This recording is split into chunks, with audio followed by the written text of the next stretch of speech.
Salut Nico. Eh bien, c'est l'heure pile. On peut commencer. Thomas, je te laisse Ouais, introduire. super, on y va.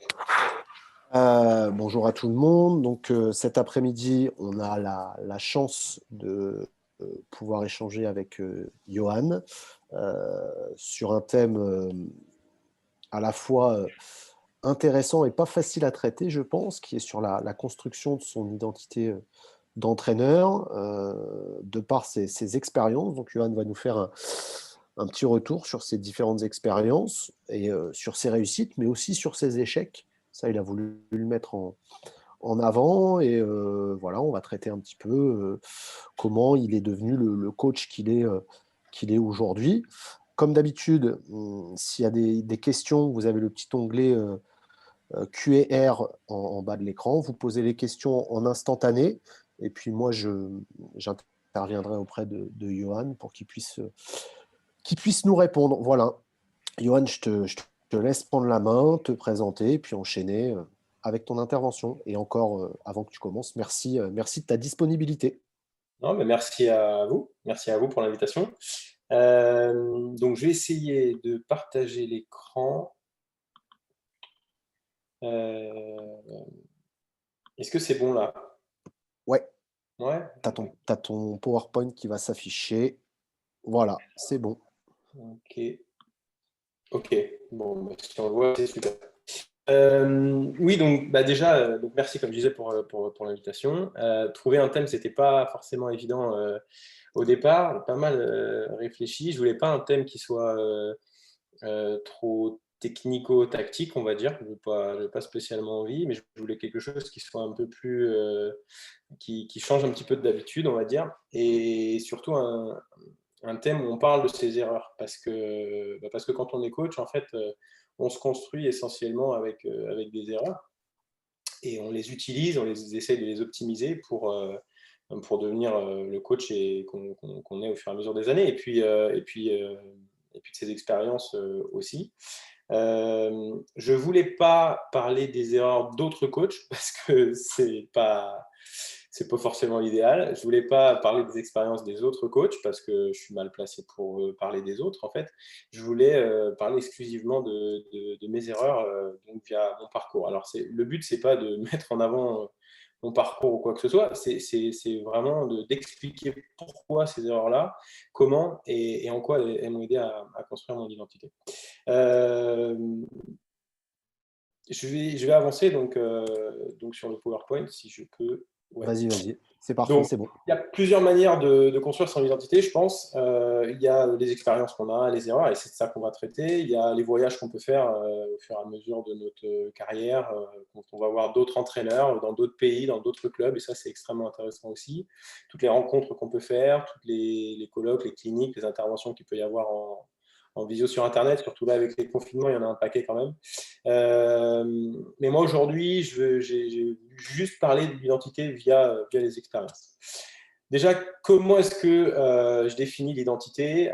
C'est l'ensemble des données personnelles, du caractère, du vécu et des convictions permettant d'individualiser une personne.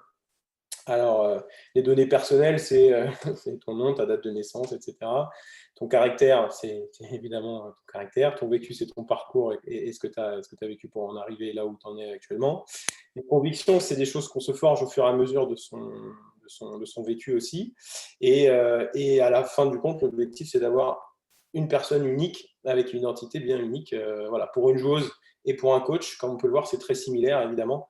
Peut-être la différence, c'est le coach, comment est-ce qu'il entraîne et il coach, et puis la joueuse, comment est-ce qu'elle joue. Pour un coach, il y a aussi l'aspect comment il communique, mais dans l'ensemble, il y a beaucoup de similitudes entre les deux. Je passe vite là-dessus parce que juste définir mon identité de coach. Pourquoi est-ce que j'en parle maintenant? Parce que vous allez voir qu'au fur et à mesure du parcours, et surtout au fur et à mesure des erreurs que j'ai pu commettre, et ben, en fait, il y a eu des ajouts dans mon identité. Donc, mon caractère entier, passionné, c'est-à-dire que le basket, pour moi, c'est une immense partie de ma vie. Caractère entier, c'est-à-dire que j'ai du mal à mâcher mes mots et à ne pas dire les choses. Communication directe, parfois trop directive. Donc, voilà, mais ça c'est moi, j'essaie de travailler dessus, mais c'est comme ça. Adepte du travail, au sein d'un projet de club très clair, j'ai du mal à avancer si le club, si le projet n'est pas clair, si les choses sont pas dites ou quoi que ce soit, c'est compliqué. Mais par contre, voilà, j'aime beaucoup travailler pour ça.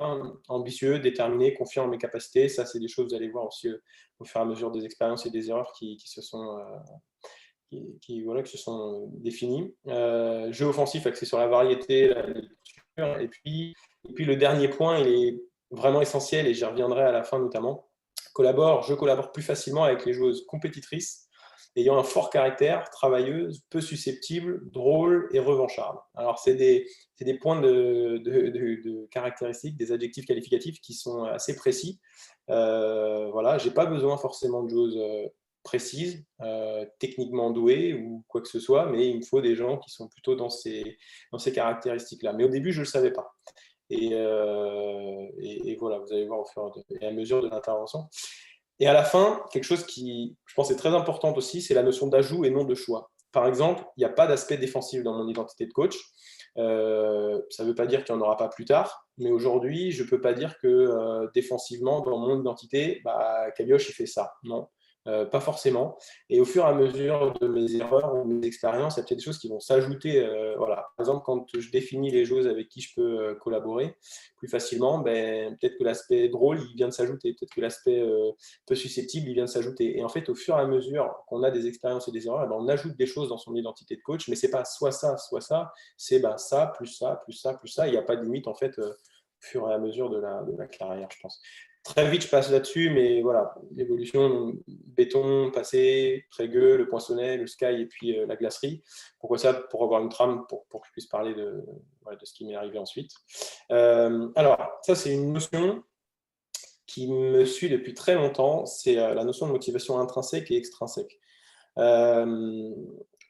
À l'époque de joueur, quand j'étais joueur, j'étais pas un grand joueur, hein, j'étais même moyen, juste championnat de National 3, voilà, c'était juste là que j'ai joué.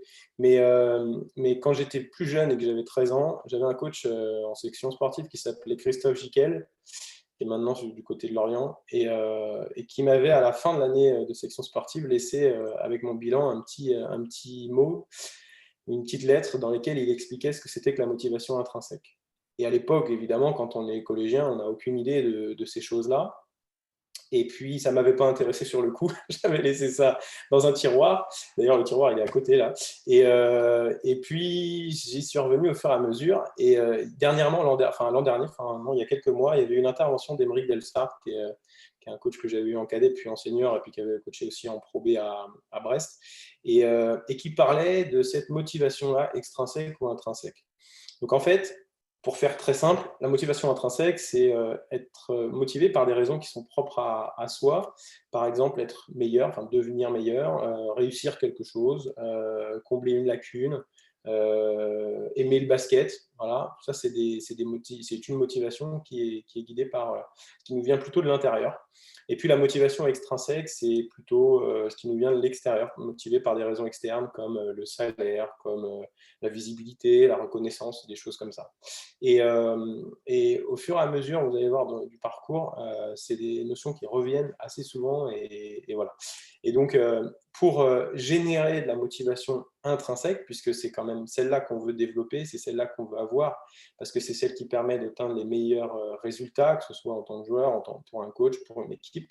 Il y a trois facteurs qui sont générateurs de motivation intrinsèque. Je passe vite là-dessus, mais c'est quand même important.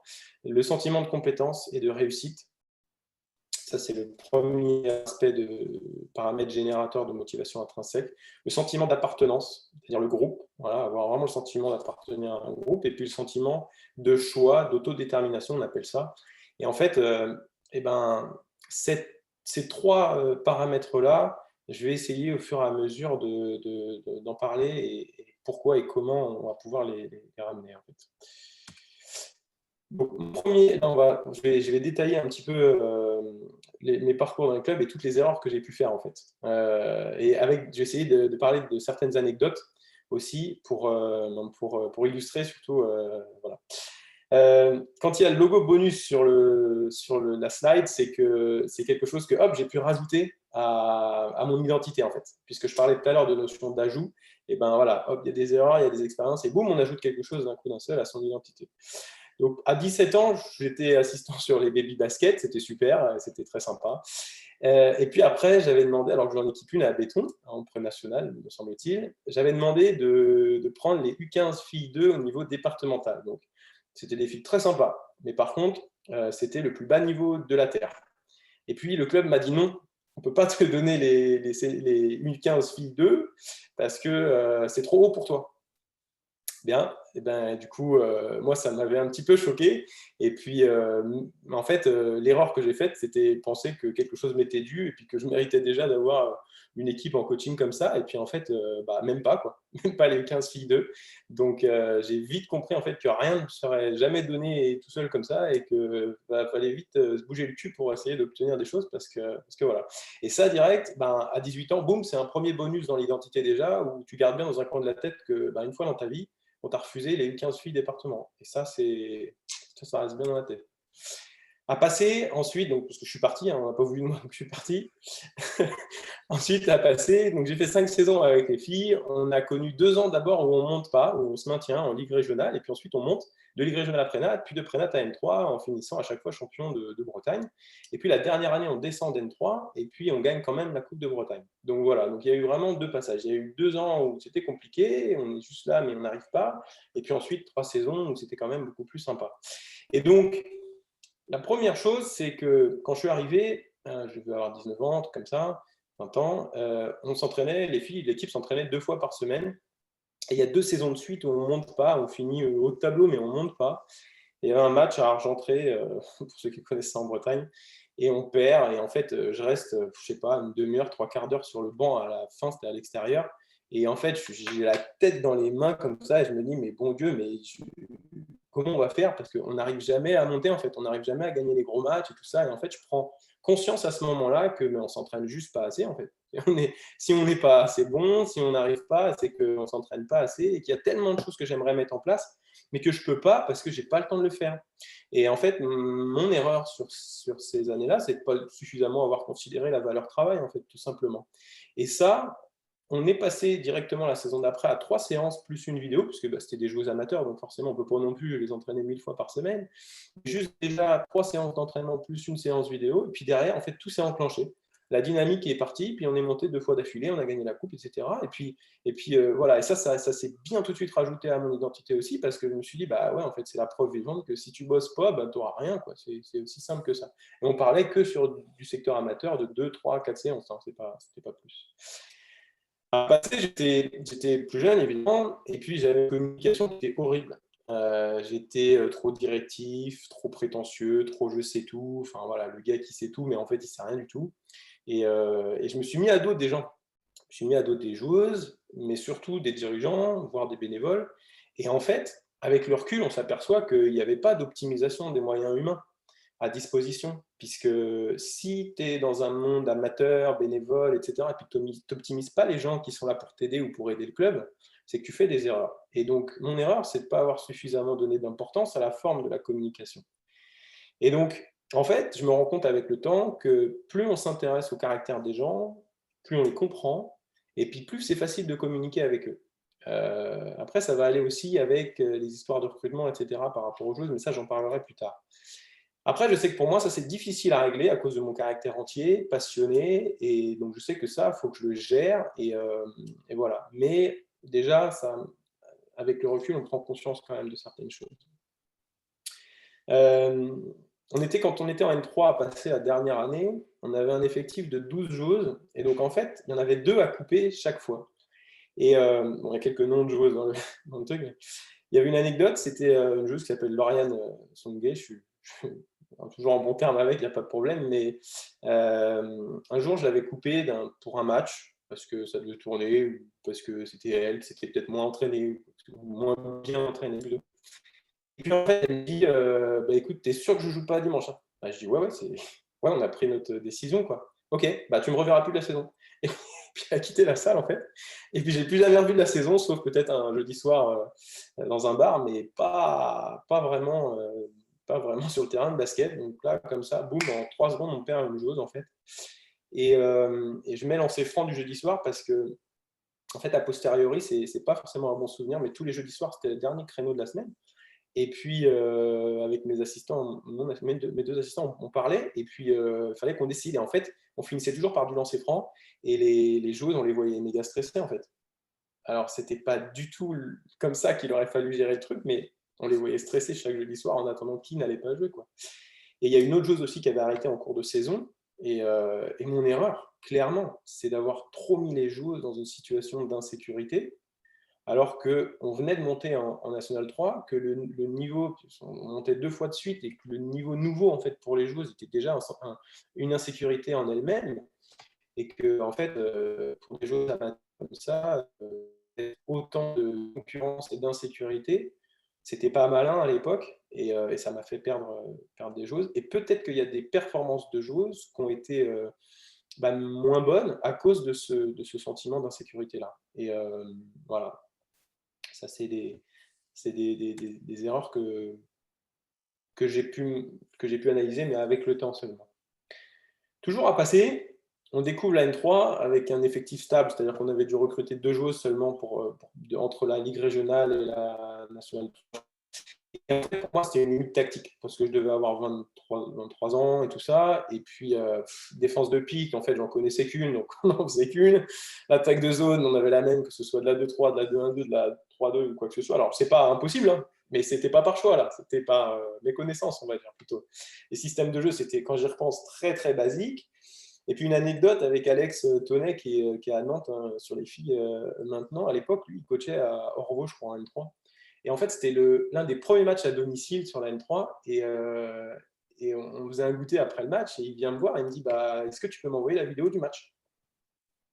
Et puis moi, je lui dis non, c'est ma vidéo, quoi. Enfin, c'est moi qui ai filmé. Et donc, non, je la garde pour moi et je ne partage pas la vidéo, quoi.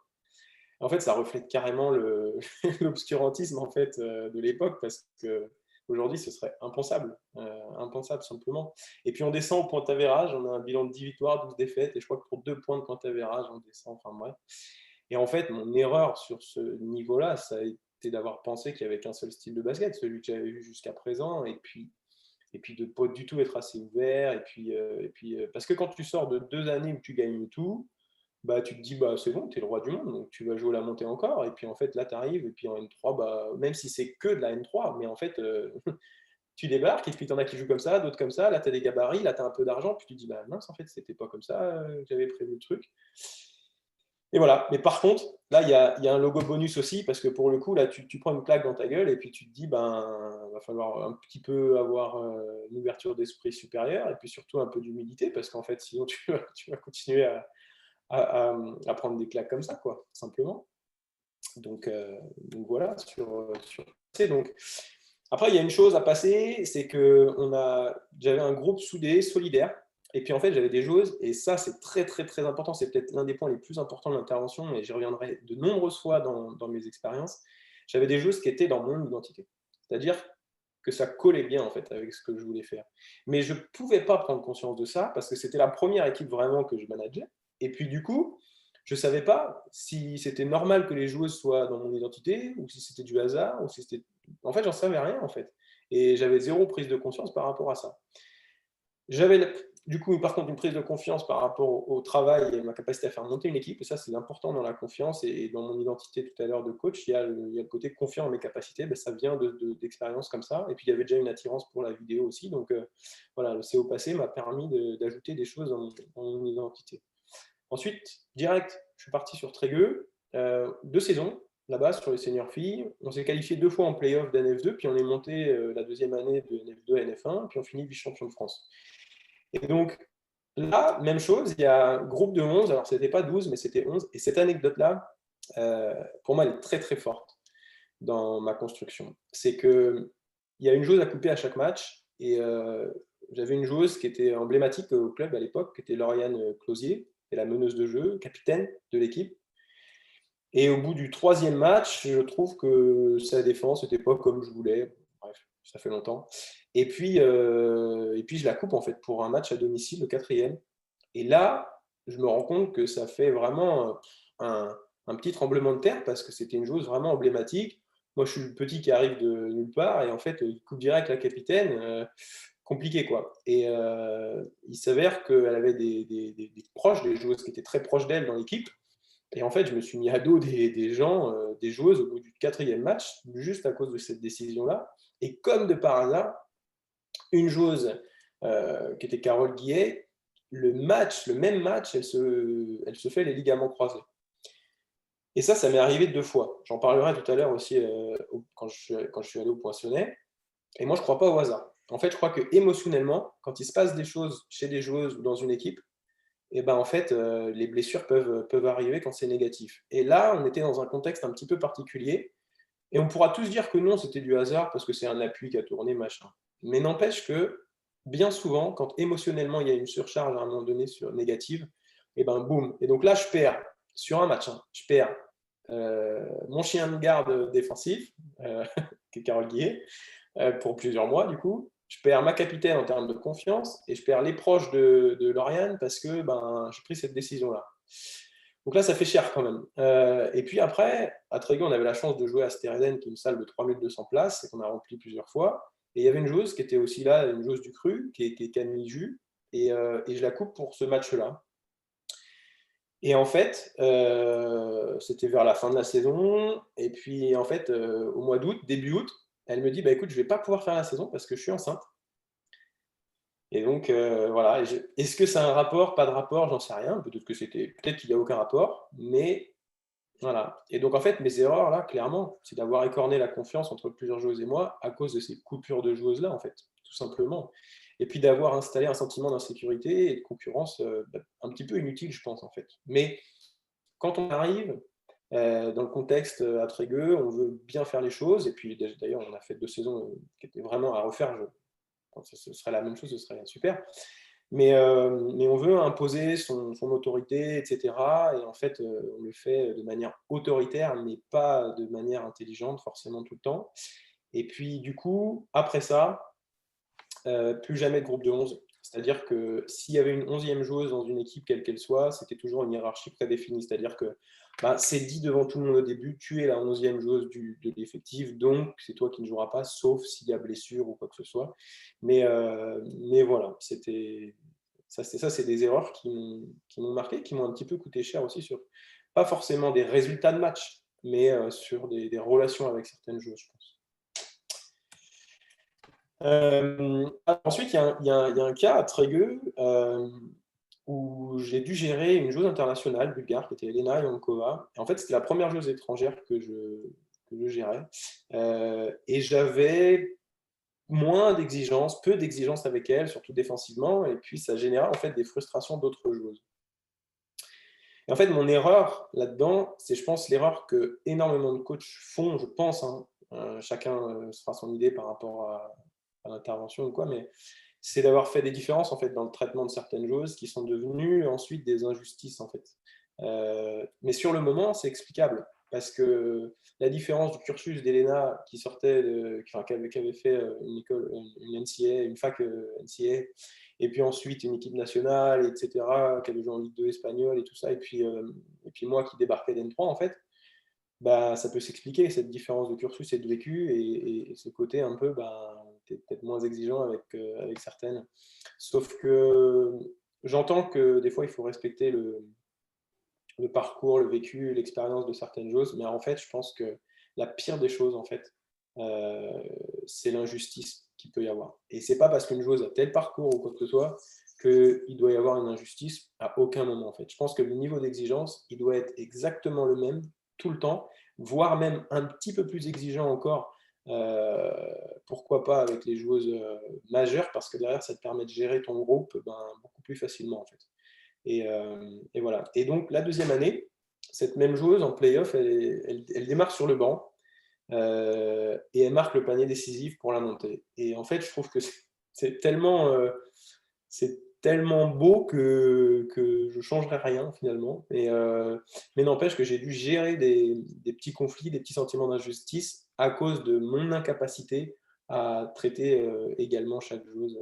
Voilà. Donc, ça s'est rajouté aussi à mon identité. C'est-à-dire qu'au fur et à mesure des années et de l'expérience qu'on prend à coacher des joueuses référencées, en fait, on s'aperçoit que chaque joueuse a besoin d'un coach, enfin, peut apprendre de chaque coach plutôt, puisque, voilà, et qu'en fait, il n'y a pas de différence à faire.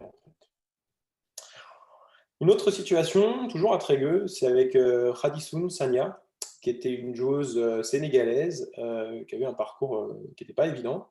Et puis en fait, moi, voilà, je lui demandais de me regarder dans les yeux en fait, quand je lui parlais. Mais ce que je ne savais pas, c'était que c'est une joueuse qui était très croyante, pratiquante, et en fait, d'où elle venait, c'était irrespectueux de regarder un homme dans les yeux. Alors, on peut penser ce qu'on veut, etc. C'est pas le débat.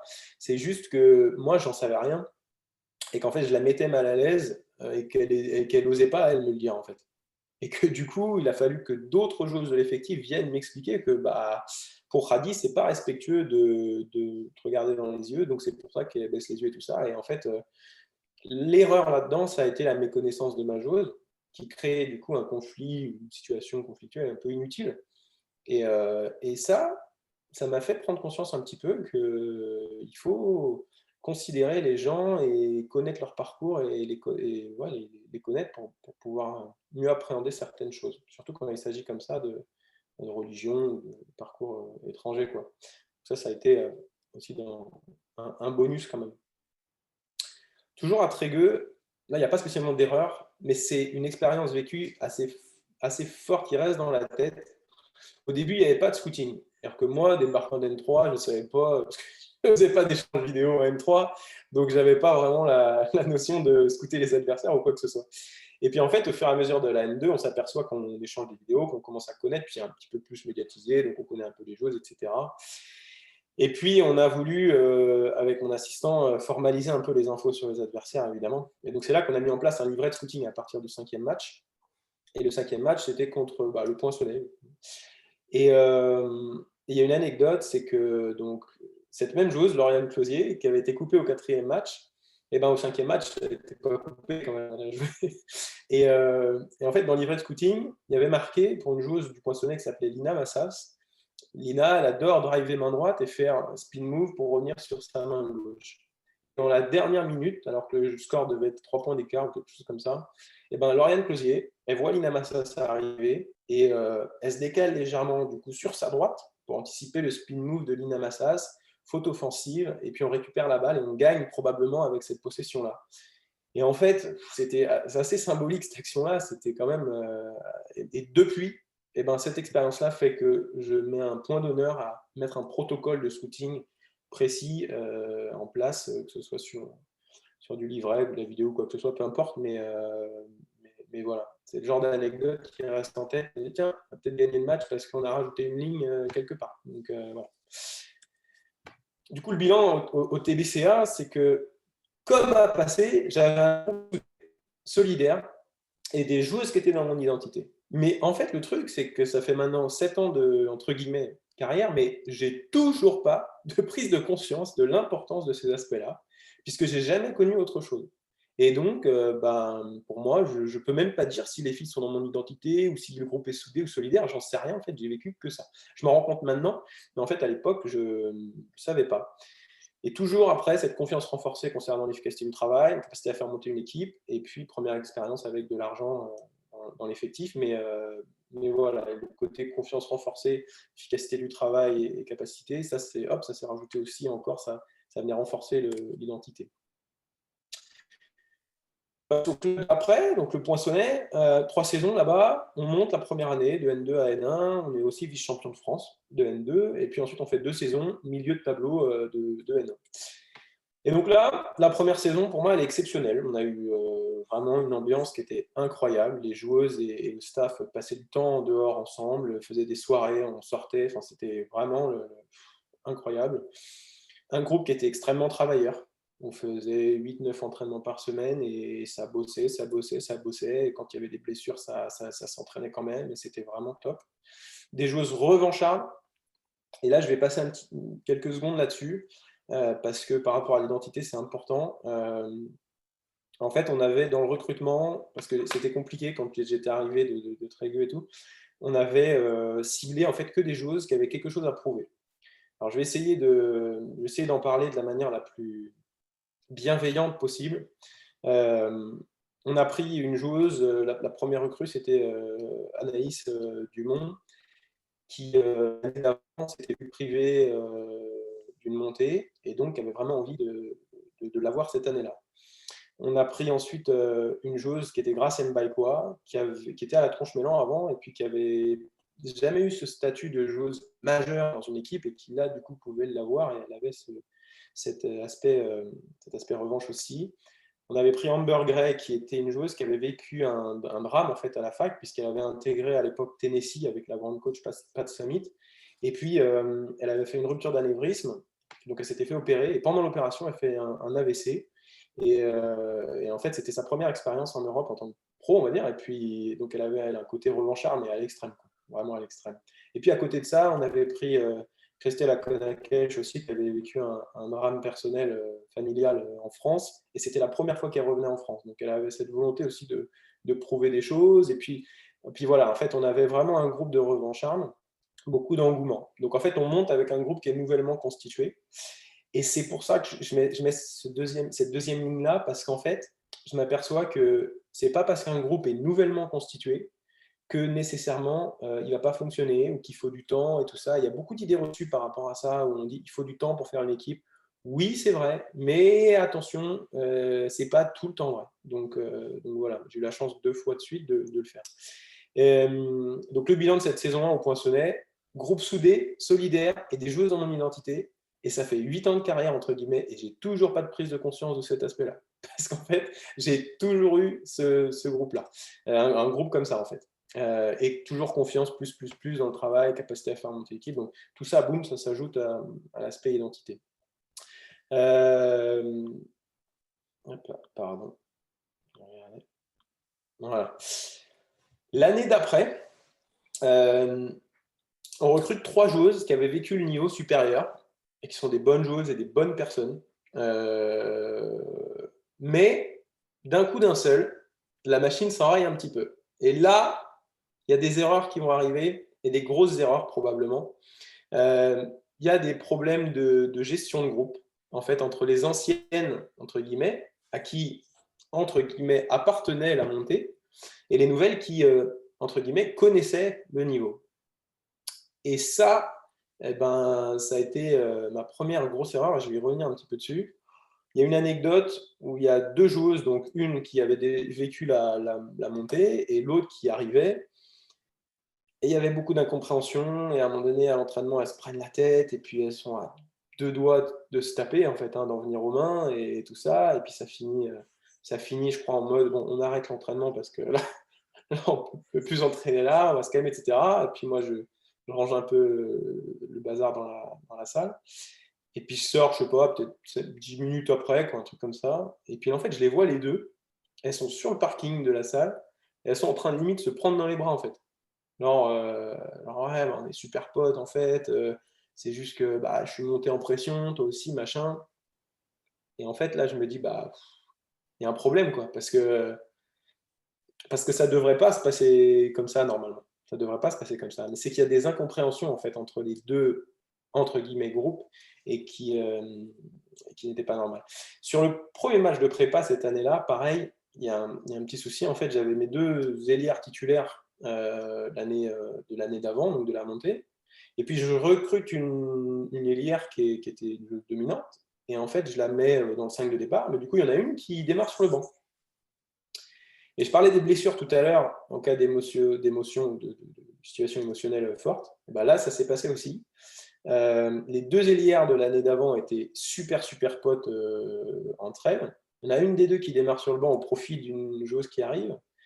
Et en fait, l'autre, donc celle qui a démarré, première action, boum, rupture du tendon d'Achille.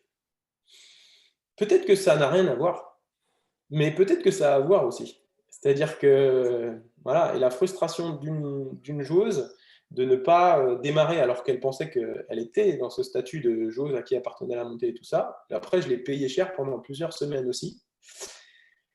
Et perte de confiance, etc. Et voilà, donc ça, c'est des choses, c'est des expériences qu'il faut gérer. Et en fait, mes erreurs là-dedans, c'est d'avoir sous-estimé l'importance de la notion de groupe et d'avoir recruté des joueuses qui n'étaient pas assez dans mon identité. Alors, je vais m'expliquer. j'ai absolument rien à reprocher aux joueuses que j'ai recrutées. Parce que c'est des personnes, c'est des très très bonnes personnes, des très très bonnes joueuses. Mais elles n'étaient pas nécessairement dans l'identité que moi j'avais et dans ce que je voulais en fait d'une équipe. Mais sauf que ça, je savais pas en fait que ça pouvait exister tout simplement à ce point-là. Et donc, dans ce cadre-là, eh ben, on ne sait pas ce qui se passe au départ. Parce que là, je l'analyse avec du recul, donc je peux mettre des mots dessus. Mais sur le moment, en fait, j'en sais rien de ce qui se passe. Je sais pas si, je sais pas comment faire. Donc, je rajoute des erreurs sur des erreurs. C'est-à-dire qu'il y a des erreurs à la base, mais on ne peut pas les changer parce que c'est comme ça. Et donc, moi, je rajoute des erreurs de décision. Je rajoute des erreurs de stratégie, parce que certaines pensent comme ça, d'autres pensent comme d'autres, parce qu'on va perdre quelques matchs, et donc certaines réagissent comme ça, d'autres réagissent comme ça. Et en fait, moi, je décide ça, mais ce n'est pas forcément ce qu'il faut faire. Je choisis telle stratégie-là, mais ce n'est pas forcément ce qu'il faut faire. Je communique de telle manière, mais ce n'est pas forcément ce qu'il faut faire. Et donc là, en fait, après, on perd confiance en soi, quoi, tout simplement, parce qu'on se dit, mais attends, je suis dans une situation où je ne sais pas ce qui se passe, quoi. Je ne sais pas ce qui se passe. Et l'année d'après, et la claque, elle continue dans la gueule, l'année d'après, je recrute 4 joueuses pour compenser 4 départs. Sauf que les 4 départs, c'est des joueuses qui sont dans mon identité. Et moi, je les perds, ces joueuses-là, pour des raisons diverses et variées. Et là, on a grosse difficulté à trouver une dynamique de victoire. On n'a pas vraiment d'identité de jeu.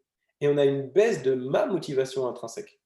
C'est-à-dire que je sens beaucoup moins d'appartenance dans le groupe que j'ai, parce que ce n'était pas les mêmes délires, les mêmes communications que la première année, parce qu'il y a moins de réussite aussi, parce que j'ai l'impression que je ne peux pas faire les choix que je veux, parce que si je veux vraiment faire les choix que je veux, eh ben, les joueuses qui ne sont pas dans mon identité, ça ne va pas bien se passer. J'ai une joueuse qui, quand je lui demande de shooter un petit peu plus, après ou avant les entraînements, me dit bah non, non, non, bon, non, non, je préfère pas, je suis bien comme ça. Donc moi, pour moi, ça c'est, mais je lui en veux pas. C'est-à-dire que c'est pas son problème à elle, c'est mon problème à moi. Donc je peux pas lui en vouloir en fait. Mais c'est juste que c'est pas comme ça que je fonctionne. Et donc mes erreurs là, elles sont multiples et variées. C'est d'avoir recruté des joueuses qui n'étaient pas dans mon identité. C'est de ne pas avoir affirmé une identité de jeu forte et d'avoir délaissé la notion de travailler dur à cause de cette situation-là et à cause de la réaction de certaines joueuses. Et là, en fait, le logo bonus, il est gros, parce que là, c'est une grosse claque dans la gueule qu'on prend. Et là, en fait, on prend conscience de beaucoup de choses et on prend conscience des erreurs qu'on fait et du gros impact que ça a sur notre identité et mon identité de coach, en fait. Donc voilà, par rapport au poinçonnet. Le Sky, donc le bilan de saison, une à distance, évidemment cet été à cause du Covid. Je suis assistant vidéo coordinateur et la saison 1, on est qualifié au deuxième tour des playoffs. Et puis James, qui est donc notre coach, est élu coach of the year. Donc bon, voilà, évidemment le mérite lui en revient, mais c'est vrai que pour nous qui sommes dans le staff, c'est aussi entre guillemets gratifiant parce que du coup on est on fait partie de ce staff-là. Alors, Chicago, c'est clairement une arrivée dans un autre monde, quoi. En fait, les termes utilisés, déjà au départ, je ne comprends pas la moitié de ce qui se passe en fait en termes de termes justement utilisés. Les codes aussi, les codes qu'il peut y avoir dans un milieu comme la WNBA, voilà, quand on ne connaît pas, on débarque un petit peu. Les joueuses évidemment qu'il y a, les logiciels utilisés, la langue. Il y a plusieurs choses. Par exemple en arrivant en fait, sur les 4 premiers jours, je crois, je vais voir 2 matchs des Boston Celtics à Milwaukee, puisque Milwaukee-Chicago, c'est vraiment à côté. Et déjà, c'est la première fois que je vais voir des matchs NBA, donc déjà, voilà, pour moi, c'est énorme. On arrive dans le centre d'entraînement qui est le même que celui de Jordan et des Bulls à l'époque, le Saks Recreation Center. Et donc, en fait, on est sur le même parquet que celui de Jordan à l'époque, donc ça fait quelque chose. On fait la rencontre avec les joueuses qui sont les joueuses stars, quoi, en fait, tout simplement. Et en fait, on se dit qu'on est dans la même équipe qu'elles. Donc ça, c'est quelque chose qui, au départ, fait bizarre. On est invité chez le proprio qui est riche, je pense. Et en fait, on se retrouve à jouer au loup-garou en fait, avec une championne WNBA à ma droite et puis des All-Stars à ma gauche. Et en fait, Et en fait, c'est juste, on se dit, mais qu'est-ce qui se passe? Et après, on va rencontrer l'équipe de Team USA Soccer qui vient de gagner la Coupe du Monde. On reçoit un pactage avec des tenues à plus savoir quand les mettre, et on se dit, mais ça m'est jamais arrivé de ma vie. La voiture qu'on m'a laissée, c'était une Dodge Charger. Donc en fait, moi, j'avais jamais trop. Voilà. Et pour un gars comme moi de Plumluck, personne ne connaît Plumluck, je pense, pas grand monde, ça se dit, mais on débarque un peu dans un monde un peu. Waouh, c'est bizarre. Et après, il y a l'identité de James qui est vraiment marquante. C'est-à-dire que au départ, on pense savoir ce que ça veut dire que d'avoir faim et d'avoir envie de gagner. En fait, on n'en sait rien du tout. En fait. C'est-à-dire que quand on arrive et qu'on voit comment se comporte James, on comprend ce que ça veut dire que vouloir gagner en fait, et faire ce qu'il faut pour gagner. C'est-à-dire que lui, le sommeil, c'est pas très grave, c'est un détail. Parfois, le travail, c'est ce qui doit primer. Les excuses, il y en a zéro. Je te dis, c'est même pas une ou quoi, c'est zéro. Et dès qu'il y a une excuse qui arrive sur le tapis, on balaye, pas d'excuses en fait. Et ça, cette exigence-là, finalement, couplée à un esprit de camaraderie dans le staff tout l'été, ça m'a marqué. Il y a une chose aussi au départ, dans la première ligne, là, sur la langue. Les 2 premières semaines, quand tu arrives là-bas aux États-Unis, nous, on devait se briefer vers 8h du match, je crois. La séance, elle doit être à 10h jusqu'à 13h. Et après, on mange, on rentre. Et voilà. Et moi, en fait, je rentrais à 14h. Et j'allais dans mon lit, je dormais direct. Parce que rien que le côté langue et devoir tout analyser en anglais pendant 2 semaines au départ, c'est hardcore. Ça nécessite tellement d'énergie que c'est fatigant, quoi. C'est vraiment fatigant au départ. Et en fait, je reviens sur James, là. Pourquoi est-ce que dans mon identité, ça m'a marqué? Parce que le côté, avec d'un côté l'exigence, la remise en question permanente, c'est-à-dire tu gagnes, tu perds, il y a sans cesse 1 milliard de questions qui arrivent sur le tapis. C'est-à-dire, pourquoi ça? Comment ça? Fais voir ça, etc. Sans cesse, sans cesse, sans cesse. C'est tous les jours les remises en question, tous les jours.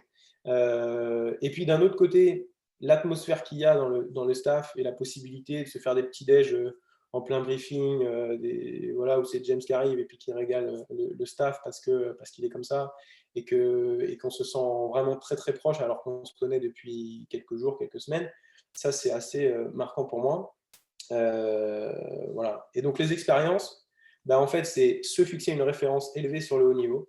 C'est-à-dire que ce que j'expliquais tout à l'heure avec Elena Yankova, et notamment un petit peu la crainte du parcours de quelqu'un qui est plus référencé, ça, hop, tranquillement, ça se balaye parce que du coup, je vois comment fonctionne Van der Sloot, de Shields, Lavender, et puis que je me dis, ah ben d'accord, donc ok, c'est comme ça que ça se passe pour certaines choses du haut niveau. Ensuite, une évolution technique et tactique en tant que coach, forcément, parce que on voit des choses, et on s'aperçoit que dans la WNBA, il y a des normes de jeu et qu'il y a certains choix qui sont faits par rapport à certaines caractéristiques des choses de ce niveau-là, et que ça fait beaucoup progresser en tant que coach sur la cohérence de ce qu'on veut mettre en place. C'est ça qui est très important, la cohérence de ce qu'on veut mettre en place. Et puis après, humilité plus, parce que souvent en France, c'est mon sentiment, mais souvent en France, on confond le manque d'humilité avec réussir à imprimer et à assumer ses idées. Et en fait, moi, je sais que j'assume ce que je dis, j'assume ce que je pense, et je sais où je vais, je suis déterminé. Mais l'expérience à Chicago donne une grande dose d'humilité parce qu'en fait, je sais aussi que des styles de basket, il en existe des millions sur la Terre, des milliers, des centaines de milliers de coachs qui font des choses différentes à chaque fois, qui ont leur vision à chaque fois, et qu'en fait, si tu arrives à prendre un truc par-ci, un truc par-là pour chaque coach, tu vois, Thomas, je regardais ton intervention l'autre fois, là, et puis, il y a plein de choses sur lesquelles j'étais d'accord. Et puis, hop, il y a une chose, tu vois, c'est ce que tu disais, les lancers francs. Démarrer par séquence de lancers francs. Ouais. Et tu vois, on l'a fait cet après-midi là, avec l'équipe, tu vois. Et c'est quelque chose que je ne faisais pas nécessairement en mode mettre le lancer franc sous pression, etc. Tu vois, hop, tac, ça, je te l'ai piqué. Et puis, en fait, aller prendre des choses comme ça à droite, à gauche, c'est vachement important. Le travail, évidemment, et puis la confiance aussi. Pourquoi la confiance? Parce que je me suis rendu compte que même si j'arrive là-bas et que je suis limité, on va dire, en termes de connaissance de ce milieu de WNBA-là, mais d'un côté, moi, j'arrivais avec mon étiquette de vidéo coordinator, et en fait, très vite, je me suis rendu, comment dire, intéressant, on va dire, pour James, par les fenêtres d'analyse que je pouvais créer et mettre en place pour eux. Et James m'a très vite fait confiance par rapport à ça. J'ai été force de proposition. Et en fait, j'ai vite compris en arrivant là-bas que si tu dois t'intégrer, être respecté, avoir ta place, il faut que tu aies une plus-value dans quelque chose. Et après, une fois que tu as une plus-value dans quelque chose, ben derrière, tu vas apprendre là, puis tu vas t'intégrer dans le truc, et puis voilà, petit à petit, tu vas parfaire tes compétences et compenser tes lacunes. Mais en fait, voilà, il fallait que j'ai un élément où, tac, je dois être la référence dans le staff. Donc voilà. Et puis, un élément qui est très important, c'est ma dernière ligne là, motivation intrinsèque plus, parce qu'en fait, il y a sentiment d'appartenance et de compétence. Et donc, à partir de ce moment-là, on est encore plus motivé pour bosser, on est encore plus motivé pour continuer, etc., etc. Et ça, c'est très important, je pense.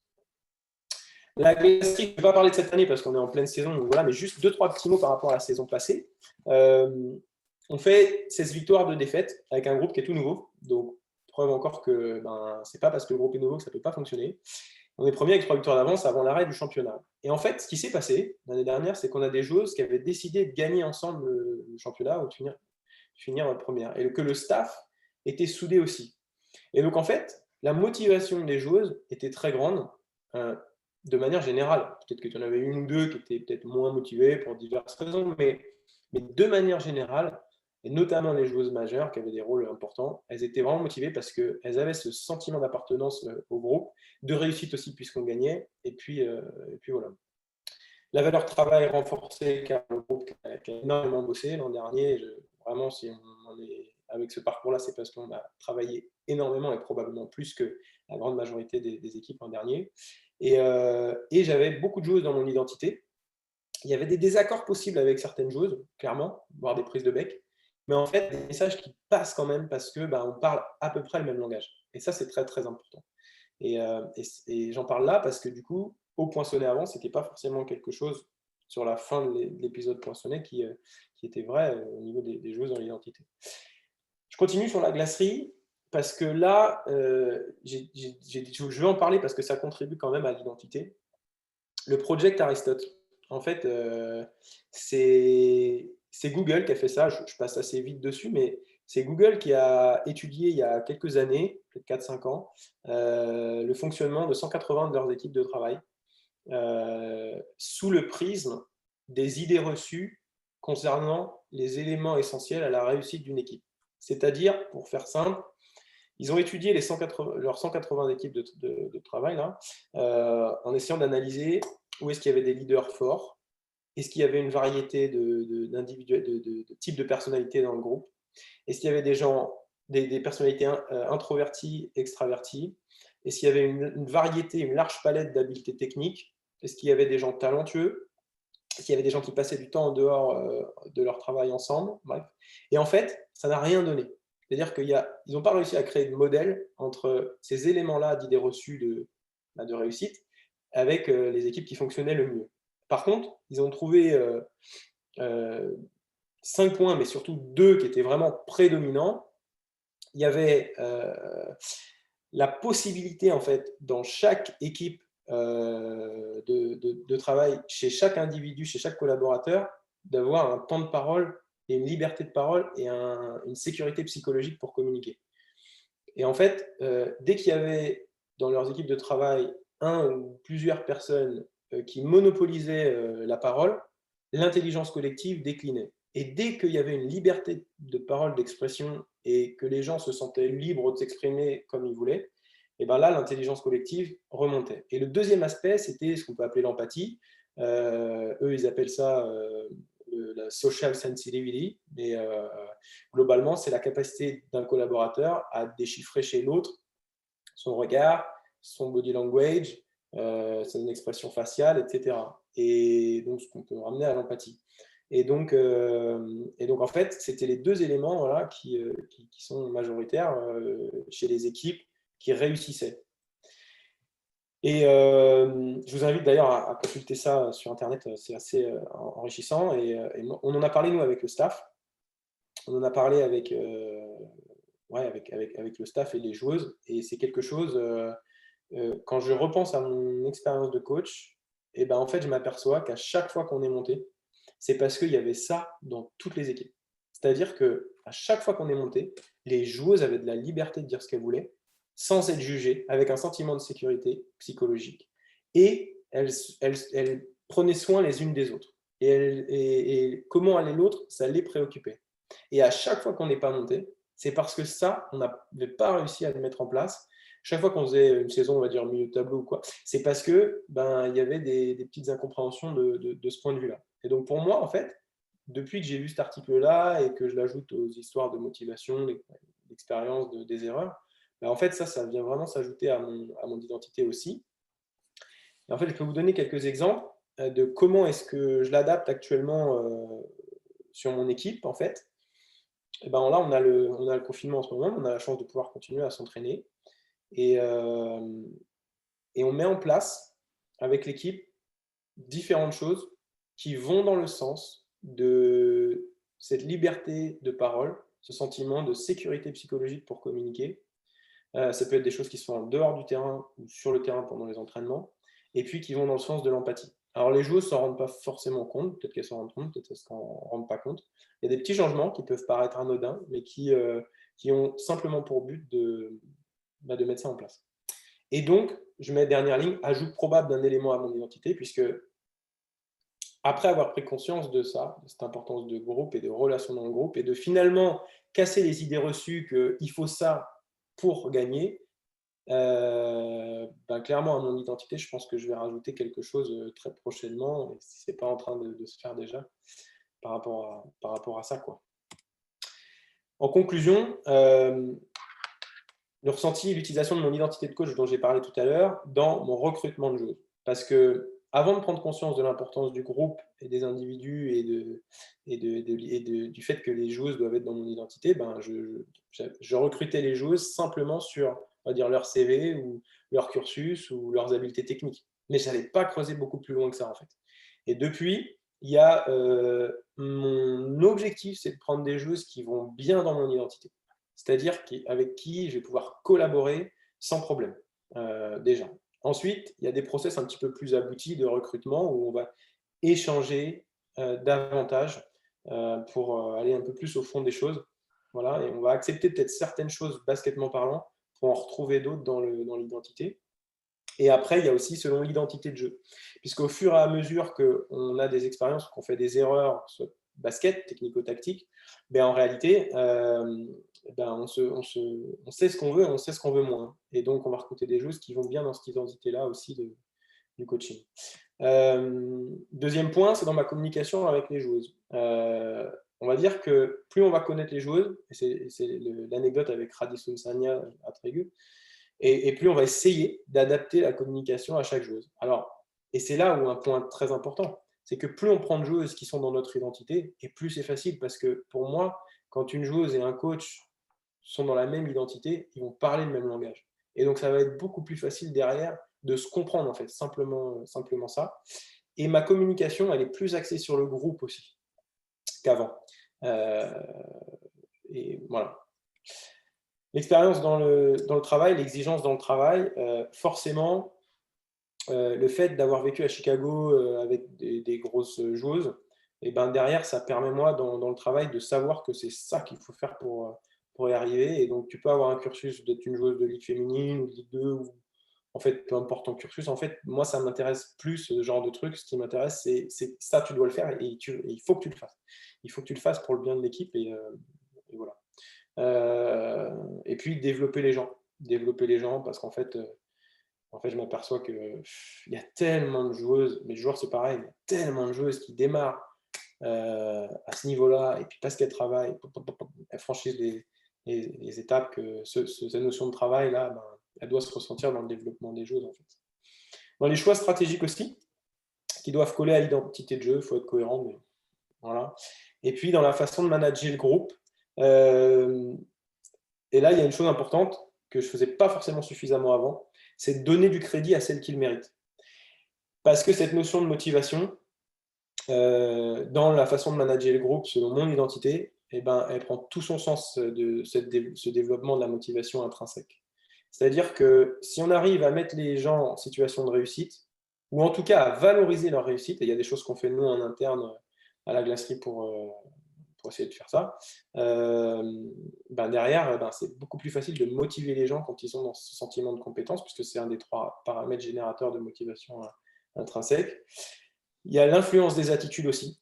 Au fur et à mesure, et notamment on est allé voir aux États-Unis comment ça se passait, ben, on s'aperçoit que les attitudes ont une grande influence en fait.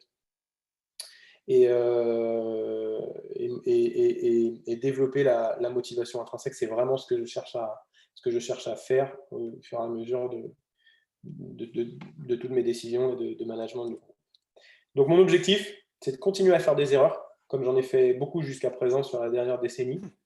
Et puis par contre, l'idée, c'est qu'elles soient différentes à chaque fois, parce que ben, chaque erreur est vraiment un plus pour l'identité de coach. Super, Voilà. super. On va voir si on a quelques questions qui arrivent. En attendant, moi j'en ai quelques-unes. La première, qui reprend un peu ta dernière slide sur la façon dont tu t'es construit dans ton management, techniquement, tactiquement, etc. Est-ce que toutes tes expériences t'ont aussi amené à te construire différemment dans la composition et le management de ton staff? Ouais, c'est une bonne question. C'est une bonne question. Merci. Ouais, parce que oui, parce que il y a des domaines dans la gestion de l'équipe où moi j'aime pas et je suis pas bon. Par exemple, en termes de prépa physique, bah je suis pas bon et j'aime pas en fait. Enfin, c'est pas que j'aime pas, c'est bizarre de dire ça, mais ça me passionne pas en fait.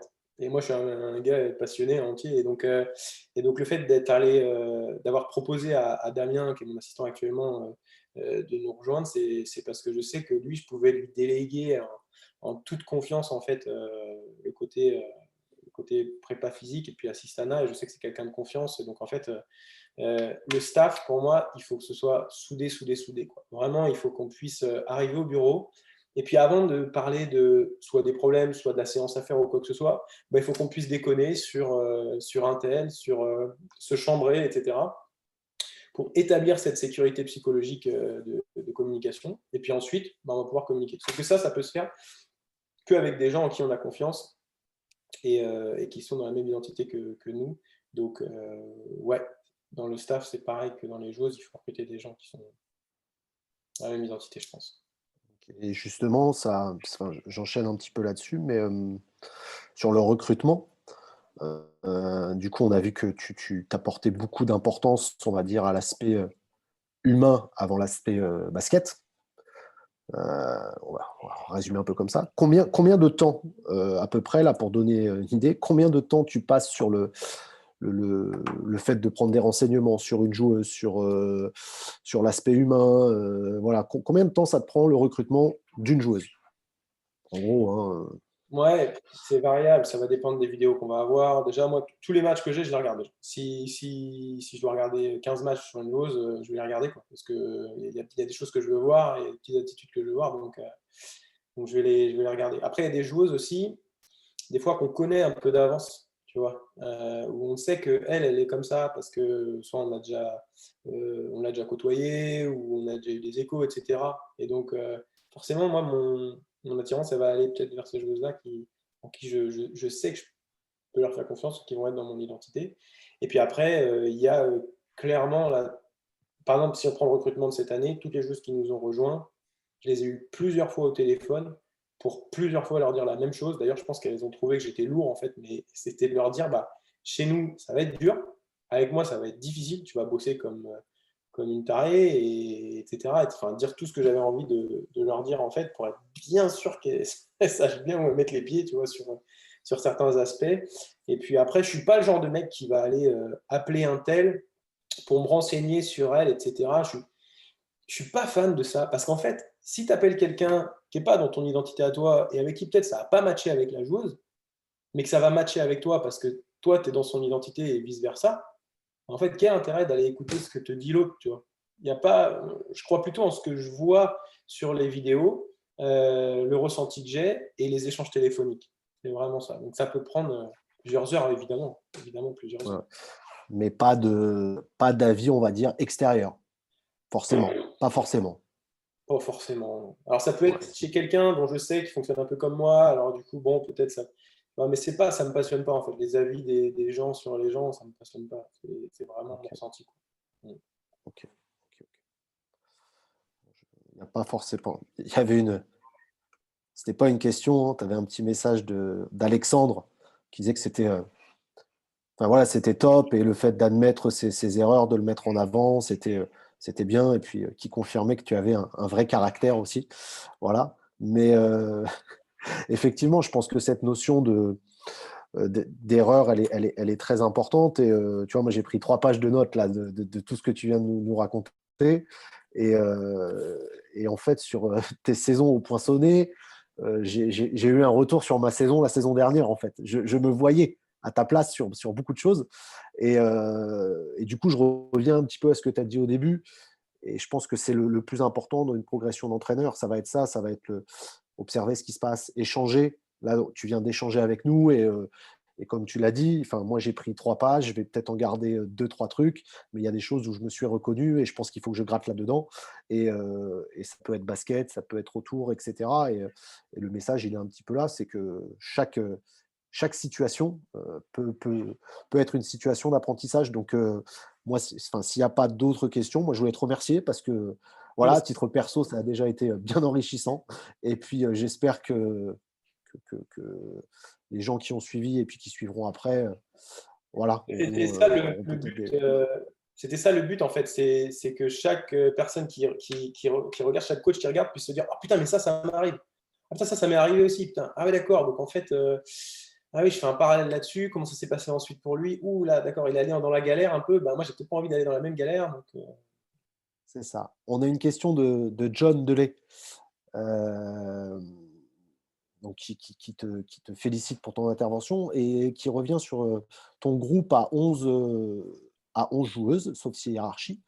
Et comment tu fais pour mettre en place ta hiérarchie dans ton groupe aujourd'hui? C'est sa question. j'ai 9 joueuses. Donc, en fait, il y a pas de problème. Tout le monde. C'est dans ton recrutement, dans la construction, en Ouais. fait, Et après, en celles limitant. qui font, en fait, j'ai 9 joueuses pro, et derrière, la 10e, ça va être une jeune qui se sera soit bien entraînée ou le profil qu'on a besoin ou quoi que ce soit, et qui vient compléter l'équipe, en fait, comme ça. Donc il y a cette émulation chez les jeunes quand même, mais il y a ce sentiment de sécurité et d'appartenance au groupe pour les joueuses qui sont là. Et après, s'il parle de hiérarchie, on va dire, dans le jeu ou dans le groupe et tout ça, et ben là, je digresse un peu peut-être par rapport à ça, mais ça rejoint le projet Aristote dont je parlais tout à l'heure. C'est-à-dire que au départ, et même au départ de cette saison, tu vois, je me disais, il faut qu'il y ait une hiérarchie, c'est très important. Il faut des joueuses leaders là, des joueuses leaders là de vestiaire ou de groupe ou de capitaine ou de machin. Et en fait, j'y reviens en fait. J'y reviens.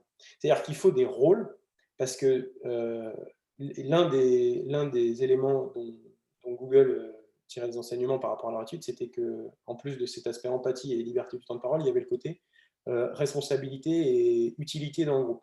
Donc en fait, je pense qu'il faut des rôles, mais je vais de moins en moins aller vers le côté hiérarchique. C'est-à-dire que ce qui va m'intéresser de plus en plus, c'est est-ce que tout le monde est dans la capacité de laisser les autres parler et dans la capacité de dire ce qu'elle a à dire. Après, t'es capitaine, t'es pas capitaine, t'es vieille, t'es pas vieille, on s'en fiche, en fait, on s'en fiche. Parce que les groupes qui fonctionnent, c'est celle où la petite jeune, elle va pouvoir dire ce qu'elle pense, parce qu'à un moment donné, elle a aussi besoin de dire ce qu'elle pense pour bien fonctionner. Ok, ok, ok. Bon, bah écoute, je pense qu'il n'y a pas d'autres questions qui arrivent. Euh, Bah, je vais te remercier de ton intervention, du fait de t'être livré aussi. Je pense que c'est important pour un entraîneur de la construction de pouvoir dire les choses. Donc merci à toi. Bonne saison. Voilà, dès que ça va reprendre. Merci encore. Voilà. Et puis bonne continuation. Et Juste, on enchaîne ce week-end, samedi, intervention d'Antoine sur le coaching mental en période de confinement. Et puis, on aura d'autres intervenants qui vont venir se rajouter, comme les championnats ne vont pas reprendre tout de suite.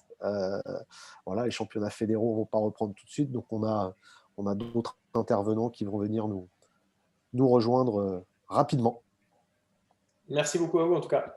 À bientôt. Merci à toi, bonne Merci. soirée. À bientôt. Merci, au revoir.